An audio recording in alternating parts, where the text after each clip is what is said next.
Welcome to Mind Body Besties, your weekly reset with real talk, a little laughter, and the kind of honest conversations you'd have with your closest friend. I'm Katie, a therapist. And I'm Rachel, a naturopathic doctor. We're here to share the personal stories, struggles, and wins that have shaped our own health and happiness. This isn't a lecture, it's a safe space to slow down, connect, and feel a little more human again. So grab your coffee, get cozy, and let's reset together. Welcome, everyone. We're pretty excited to talk about mold today because it is such a hot topic and something that's affected me a lot personally, and pretty much everyone, I think, has encountered mold at some point in their lives. So we have a lot to say about this one. We're going to try to keep it in a good time limit here. This is Rachel's episode, and I just have a lot of questions. So I'm going to interview Rachel mostly about mold and what it does to us. And I'm going to have to limit myself because I could literally talk for days about this, regrettably, because of my personal experience, not just the professional experience. So let's start off with a kicker here. More than 50% of homes and workspaces in the US have dangerous levels of mold, health effective levels of mold.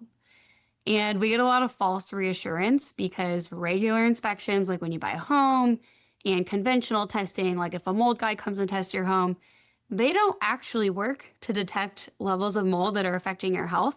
So we'll talk about why with that. A lot of people tell me, no, there's no way I have mold. Turns out every single one of their symptoms is due to mold toxicity. I also see all the time one person in the home will be affected and the other isn't. And we'll talk about why, but this makes it really hard for couples or anyone who's living in a household together, sometimes to navigate mold. And mold illness mimics a lot of different mental health conditions. Pretty much any physical health condition can share symptoms with mold. It's invisible, which is crazy, so that makes it way harder. And there's a lot of gaslighting in the medical community around mold because there's just not knowledge about it. And conventional docs are only testing for mold allergies, which is different than mold toxicity. They're totally separate. Some extra common places that will find mold are college dorms, old buildings, anywhere that has water damage, period. Even if you think it was remediated, even if you personally remediated it. So if you have anxiety, depression, brain fog, stomach issues, trouble sleeping, body pain, and the list goes on and on. I could list 40 symptoms. Wrong with you. Yeah. It might be mold. And mold is on the differential diagnosis here. So I'll dive into my story a little bit, and then we'll just ping pong back and forth here. When I was in naturopathic med school, unknown to me, ended up moving in with my now husband into a duplex that was covered in mold. The whole basement had mold everywhere. It had concrete walls. It was unfinished, so I didn't really think it was a big deal. It ended up directly affecting us, not only because mold secretes mycotoxins, which are like a ghost. They pass through walls. Walls do not limit mold in your home because the mycotoxins are what actually make you really sick. But not only that, but on top of that, we shared an HVAC with the basement. So it was sharing air return with the basement, which is a really big consideration that people aren't thinking about. Crawl spaces, attics, all of that, the mold goes right up through into your home.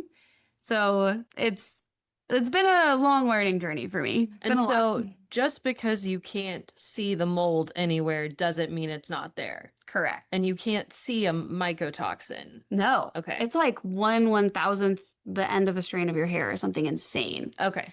And on that note, I would like to point out that air filters do not filter mold unless they're one of 4 brands on the market, which I can put below for anyone who's interested. But they'll say that they filter mold. They're catching the big mold spores. They're doing nothing for mycotoxins and small mold spores. Good to know. You have to filter 100 times smaller than HEPA to help get mold out of the air. Oh, okay. Yeah. So a lot of false reassurances happening, people thinking they don't have mold. And well, I open my windows sometimes, whatever. I did everything to be okay in that home and I had to move. It didn't work. I moved into an apartment. We kind of panic moved into an apartment that seemed good. And then I still wasn't healing. So we got around to testing it and it was better. It was definitely less moldy, it wasn't close enough to no mold for me to heal. Once you have mold illness, you require a lot more stringent things to heal than if you just didn't get sensitized in the first place. Okay. Why does mold stick around in your body so long? Or why does it Yeah. affect these different systems for so long? Yes, because it actually gets embedded in your cell membranes. So you're made of trillions of cells. We can do testing through, well, that's actually not available anymore, but when we could do it, we could actually look and see which mycotoxins were attached to the DNA, which is inside the nucleus, the most guarded center part of your cell, and it was attached to the actual cell membrane. And your cell membrane is like a fortress with all of these doors that are opening and closing to keep out germs, but let in nutrients and send out signals and message and communicate with each other. So if those doors are sticky and messed up from mold being in there, then your cells don't function well. Okay. That's terrifying that it just gets in there and it's so hard to detox from it. I've seen some people showing mold illness signs and catching it on assessments too that haven't actually been exposed for the past 20 years and they're still showing it from 20 years ago. Wow. Okay. Yeah. So you move into this apartment that's better, but not no mold. And Yeah. So then we had to move again. And that's when I learned about cleaning my belongings. And that's a whole thing I walk people through. the mold goes with It you. transfers 100% on your things. It's in all your stuff. I've read about this Yes. and you've told me this. Okay, talk about that. And even if you think you wash your clothes, normal washing doesn't kill mold. And if you think your furniture is fine because it's hard and you can knock on it, most furniture nowadays is particle board. Yeah. Or even if it's solid wood Porous. chest, yes, it still has particle board backing or drawer lining or something. So what do you do? So you have to get rid of it. You just throw it all away. It's crazy. Or I guess you could donate it, but do you want to donate moldy stuff? I don't know. I know. There's Ethical question. for ethical everyone. question, which comes up a lot. And some people are truly not mold sensitive and don't care and they want the furniture. So everyone can make their own decision. Sure. Okay. Yeah. But yeah, so it was a crazy journey for me. And part of the detox issue with mold is genetics. So this is where I was feeling really sick and my husband was totally fine. He had pretty much zero symptoms. I would argue that he was having fatigue and a little bit of brain fog, but he wasn't noticing anything at the time. And it's because we all have different genetics, and about 20 to 25% of the population is prone to a systemic inflammatory response syndrome from triggers like mold. Okay. So I have the worst combination of genetics possible that only 2% of the population have, where I do not detox any mold or Lucky you. or fight off infections well. And so I was really getting hit with this. Like I was getting hammered. I had panic attacks for the first time in my life. We thought I had MS. I had to get all these MRIs because I started getting signs of being paralyzed from the waist down. Holy cow. It was insane. And a big part of mold illness is it suppresses your immune system. So every little virus and thing that was hanging out in your body is now a huge infection. So I got diagnosed with Lyme and all those co-infections at the same time. And you get this crazy brain sensitization, which I have not seen be this severe with anything except mold. And your amygdala and our limbic system goes into crazy overdrive. And we get so hypervigilant about our symptoms, even after the mold is gone and you've detoxed it. And our brain does it. We're not consciously deciding to do it. It's our unconscious part of our brain. So what happened to me, and what I've seen happen with a lot of people, is I walk in a room, I can tell it's moldy because I can smell it really well. I'm like a human version of a mold dog. It's Oh my the weirdest gosh, thing. okay. I can literally smell it. Okay, so you can smell it. What Yeah. else? And I get signs. So now, because I'm past the sensitization, I can trust my signs. If I was still going through it, if I smelled a tiny bit of mold, even if it wasn't enough to probably truly negatively affect my health, I would start getting POTS symptoms because I got It kicked you into fight or it kicked flight. me into full fight or flight. I And gotcha. beyond that, all of my stored brain body responses, like, oh shoot, every time in the past that I was exposed to mold and I smelled this smell, I got weak in the legs. I passed out. I got a anxiety attack, whatever. And so my brain would recreate those things even when it was a tiny bit of mold for a split second. And your body like prepared to do all of It those did. things. Okay. Yeah. And I would actively tell myself, I'm fine. Like, this is just a little bit. Like, I'm chill. This is okay. And my body was like, we're not okay. So now, if you were to go into a really moldy space, what would happen? Now I would turn around, but if I had to be there, then I would, on the physical side, drink a ton of water to help flush it out. And I would take a binder, which is something like charcoal that mops up the mold. Because another reason it's so hard to detox mold is that it looks like fat to your body as your liver pulls it out of your blood and dumps it in your intestines. So your intestines are just doing their job. You're supposed to absorb fat from the food in your intestines. So your intestines keep reabsorbing it into your bloodstream. So I would use a binder to help interrupt that process. But no, I'm able to be okay and tell myself that I'm okay. And my brain, it's been enough time. I've done enough work on it that I don't go into a full-blown resensitization loop. Okay, I'm going to put you on the spot. How moldy is the office that we're in? It's actually not. It's okay. Really? Yeah. My it's God, this really place not. is so old. It's and okay. I'm worried. Okay. It probably has good ventilation. That's the catch-22 with newer buildings is people buy these new builds. They think there's no way it'd have mold.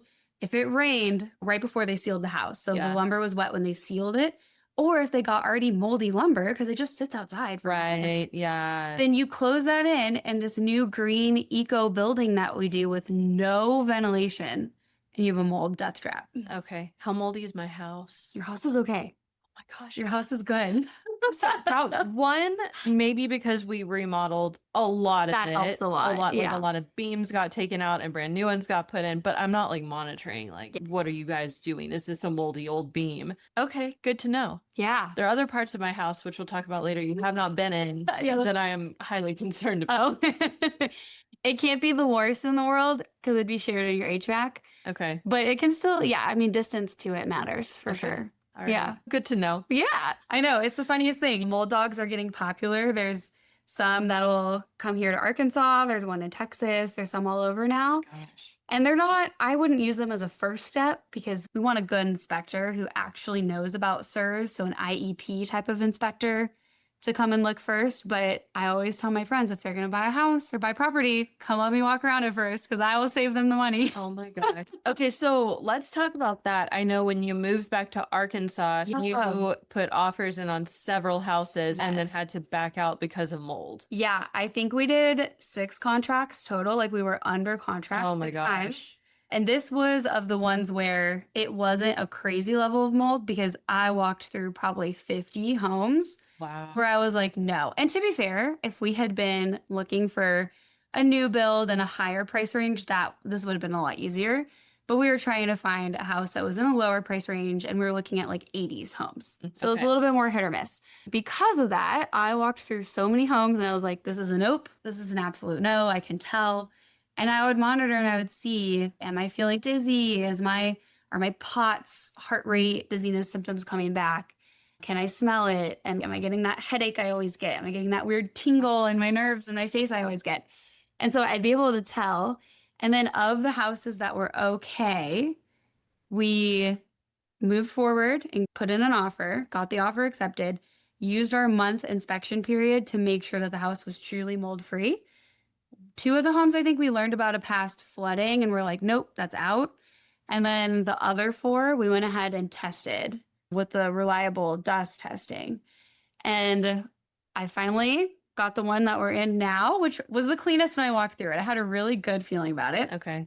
And it came back with an ERMI of 5, which is pretty darn good. It's pretty hard to get better than that. Okay. Ideally, your score is supposed to be 2 or below, but that's anything under 8 is pretty good. Okay. And so it was 5, and it was, you can tell based on what molds come back because it's a DNA PCR test. So if it's a ton of all different molds are elevated, you probably have a hidden problem behind your walls, and that's a big deal.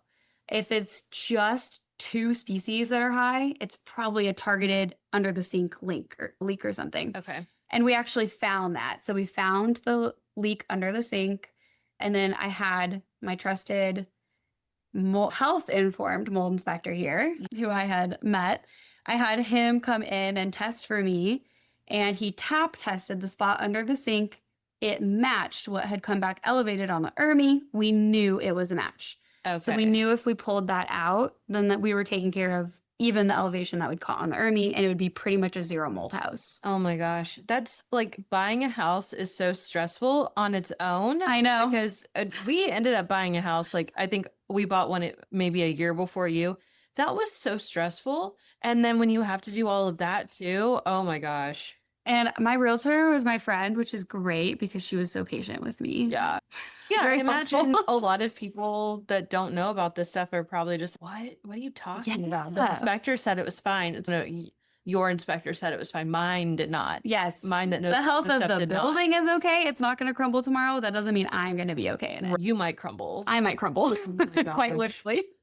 Okay. What are normal inspectors doing?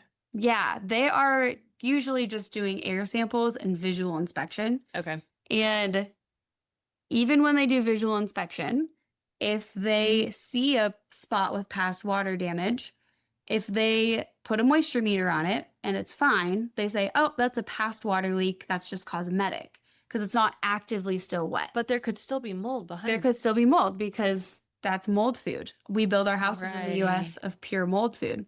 So any water would have fueled microbial growth, and they say, oh, that's dead mold. There's no such thing as that's just dead mold, so it's not going to bother you. It still would be secreting mycotoxins. They would still be putting them into the air. Okay. So that's something I encounter a lot, that I see a lot with general inspections. They're also doing air sampling. Air sampling is so terribly inaccurate. You're not even testing mycotoxins, which is fine. You can still test the spores, but most mold spores are heavy and fall out of the air on the ground. Okay. They're not going to be in the air. And on top of that, they've done a study. If you stand 6 feet away from a huge infested moldy wall, so it's behind the wall, if you take an air sample just 6 feet from that, it'll be negative. It's not going to catch it. Oh, wow. So you'd have to do like 1,000 air samples throughout the home to get close enough. Yeah. Okay. We're just not doing intensive enough testing then. Yeah. I get, because again, like you said, not everyone reacts to mold, or at least not Right. enough to tell, so they're not necessarily worried about it. But I don't think I am incredibly mold sensitive, just based on other places I've lived, and it didn't bother me. Should I still be worried about that? Is it affecting me in some way that I don't know, and I'm going to end up with cancer later? That's a good question. So there's 3 mold reactions. You can have a mold allergy, where you're going to have allergy type symptoms the way you would to pollen. And that would show up potentially on a skin test or a blood test with your allergist. And then 2, we can have the mold toxicity that people with the genetics have, where you have this whole body inflammatory cascade. I would argue it's pretty hard to have that without the symptoms. Like, you would be symptomatic. There's no way you wouldn't. Even if it's just brain fog or fatigue, like, it'd be something. And then 3, there are molds like black mold that inherently damage DNA in your cells, whether you're sensitive or not. Okay. So you could still have some cellular damage. Oh, wow. Kitty and I are sitting in the middle of a thunderstorm, and it's just thundered so loud outside. I wonder if that'll pick up on there or not. But so you could still have some. I do think, and research has shown, that there is a lot of correlation between mold exposure and later in life cancers and dementia, and between with autoimmune conditions. Okay. Are we testing for black mold? Is the testing just as bad for that? Because I feel like everyone knows, oh, black mold, that's bad. Right. Yeah, the actual black mold, because there's a lot of black colored molds, but the actual Stachybotrys usually is going to show up on the ERMI test, the good test that we would do. Okay. And if it shows up at all in an air sample, like even 1 spore, that's a bad sign because that's a heavy mold. So I only see it show up on the ERMI dust test that we can do that's more accurate. And if it shows up in an air sample, that's bad news. Okay. Oh man, I feel like I need a mold test every time I'm in. Okay, that brings me to a couple questions I have about my house. Yeah. So, Like I said, we remodeled most of our house. We have not remodeled the master bath yet. And there is a space next to the shower. It's a baseboard that clearly had some kind of brownish mold coming out of it. So we like sanded that board down, and now I know why that didn't work because it's porous. Sanded it down, got it with kills that's supposed to kill mold and odor and whatever. And that worked for a little while, but now it has come back through, which to me is just absolutely disgusting and terrifying. But I also think you're going to tell me that means like there's probably a much bigger issue. And it's okay. So then do I remodel the whole bathroom and take everything out and start over? That's a great question. It's really encouraging that you're not having symptoms. Yeah. Because it could just be local. It could just be this tiny little bit. And what you're describing is the encapsulation remediation method, which 10 out of 10 do not recommend for anyone with health issues or who thinks they are sensitive to mold. And it often doesn't work. And so with the SIRS approved, so if we're looking at actual mold illness and how it affects people, with that method of remediation, we want to give at least a foot, ideally like 16, 18-inch radius around wherever the affected part is. So it could be affected visually, like you can actually see the spot. It could be on an infrared or a moisture meter, you can see it. And you want to give that big of a radius because mold is a fungus and fungus has roots and you can't see them. Okay, so I should just convince my husband that it's time to remodel the whole bathroom. I'm gonna tell him that's should always just remodel the whole bathroom if you can. And then the other thing, this literally happened last week. We have this very random, weird bathroom in our hallway that has also not been remodeled. And the old crusty toilet that we don't use, some tube pipe, I don't know. Oh no. And it flooded, and I got home and I thought, oh, what is that noise? That sounds like water. This is bad. So I'm going around the house and I was like, oh my God. And so thankfully my husband got home at the same time and I was like, you have to fix it. Turn it off. And so he got the water turned off, but I could tell that it had gone under the baseboard, under the wall. And now on the other side of the wall, the baseboard is popping off. And I immediately thought, Rachel's going to tell me this is bad and that I need to fix it. It would probably take a year for it to grow, but we got to do something. Yeah. And that brings up a really good point. People don't think about their subfloors and they don't think about the trim board and they just look at their floor got wet, I mopped it up. Yeah, no, I know for sure we have floating floors and so there's several layers of floors. It's just going to go through all of them. Yeah. I learned that from you when we were talking about this episode. I was like, it's bad. Oh, I hate that. And that honestly has been really difficult to deal with in my life because we had a kitchen leak. We had a thunderstorm come in through an open window. There's been things that we've had to do something about. We had a water jug spill in a closet. And I've grappled mentally with this idea that I could build my dream home eventually from scratch, whatever. And what if it flooded? What if a toilet pipe just burst out of my control one day and flooded the whole thing?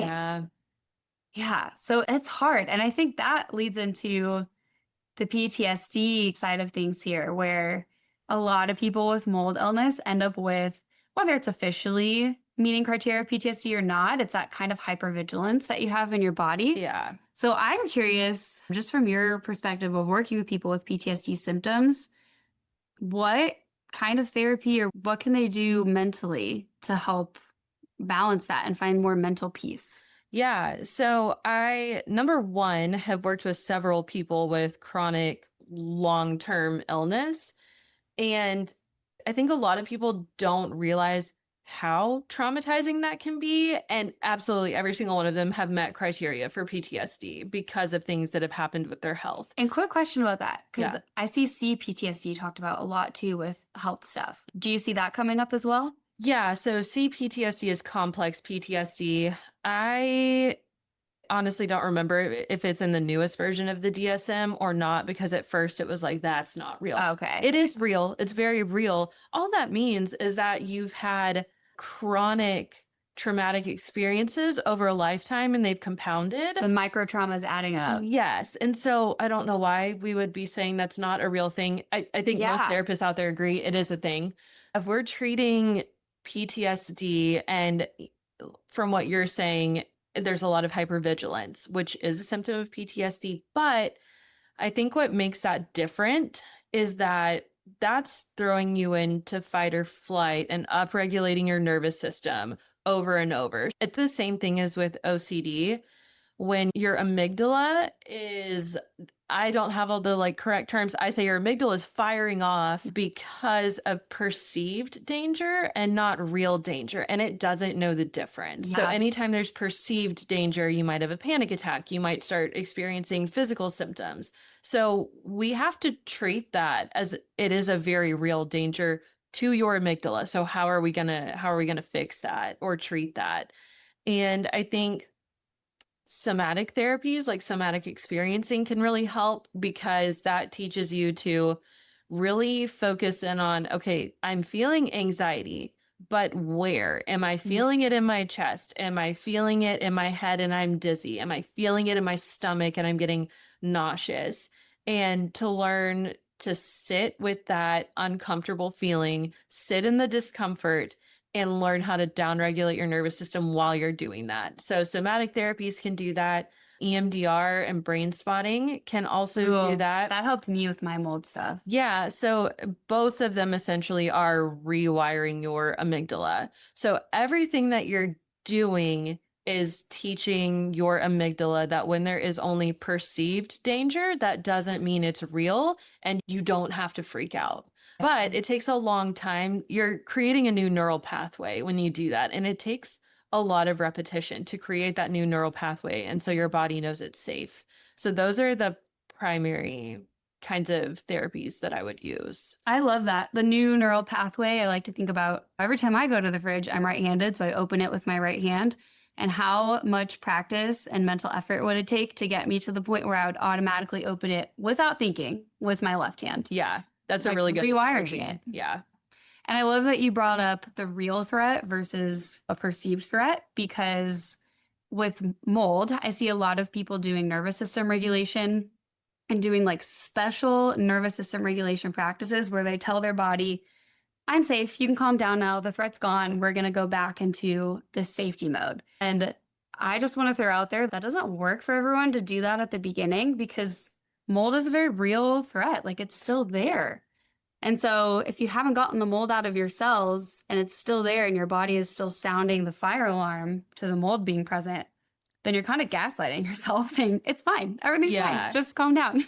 Yeah, exactly. And so I would say you would use that perceived threat kind of thing where, say you just moved into a new house, it's mold free, but you get the thought or maybe you smell something and you're like, is that mold? And it's not, but it's reminding you of that. And so, like I said, your brain doesn't know the difference. It's a real threat to your brain, to your amygdala, no matter what. Yeah, that makes a lot of sense. I think we could talk about this forever. Probably so. We could keep going and going. I think the last thing I might suggest, which you had talked about, what happens if you have a partner and one of you is affected by this and the other one isn't. What can you do? I think couples therapy, marriage counseling would be great for this because it's not, maybe in some cases it is that your partner doesn't care, but I doubt it. I think they do care, but if they're not being affected by it, it's going to be a little bit hard for them to have empathy because they have no frame of reference. And so they might have to learn how to have empathy for the situation, or maybe they have some issues with control and they don't like that this is something they can't control. So there's probably something for them to work on as well, because we have to remember it's a big transition for them too, as well as for you. And you have physical symptoms, they might not, but it's still a huge transition of, oh my gosh, my partner is very sick. We have to move. We have to throw all of our stuff away. So I think couples counseling, marriage counseling, whatever you want to call it, is going to be helpful no matter what. Yeah, that's a great point. Joseph and I dealt with a lot of that disparity just because I was the only one having symptoms. And I see in my work with people, women seem to be affected a lot more by mold. And I think a big part of it is we have a lot more estrogen than men do. And mold causes a histamine reaction. That's the big type of inflammation it produces. And estrogen increases your histamine. So I think women just get hit way harder by mold. And I think in our society, men are supposed to be the providers and fixing things and taking care of things. And mold is really hard because people want to think they can fix it. And they want to think that because they pulled off that trim, everything's fine. And of course you'd want to think that, like, of course you would. But this is just an area where modern practices and what's being done mainstream has not caught up with what we actually know to be true. Yeah. So there's so much false information and misinformation, and it's just hard to wade through it all. So I really feel for people who are going through it, because having gone through it on the patient side and doing this from the practitioner side, it's intense. It's still intense. I really feel for people who are walking through this. Yeah, it's incredibly complex and also really nuanced in a lot of ways. And so I think what we can do for you guys is let's leave in the show notes below the kind of testing that you need in your home, how to find a good mold inspector who's going to look at your health. And then also some of those brands of air purifiers you talked about that actually can her out. And I'll put my favorite binder in there too. Yeah. Okay. Thank you for joining us, everyone. I know this was a lot to tackle, and there's so many tangents with this. Mold will probably come up again. We'll probably do a mold episode number 2. Because there's mold in your copy. So we have stuff to talk about. We'll probably do another one. But thanks for listening, and we'll see you guys next time. All right. Bye, everyone. Thanks for joining us for another weekly reset. If you loved hanging out with us today, subscribe so you never miss an episode, and share this with a friend who could use a little calm and connection too. This show is for education and inspiration, not medical advice. To learn more or connect with us, check out the show notes below. Until next time, take care of your mind, your body, and your heart.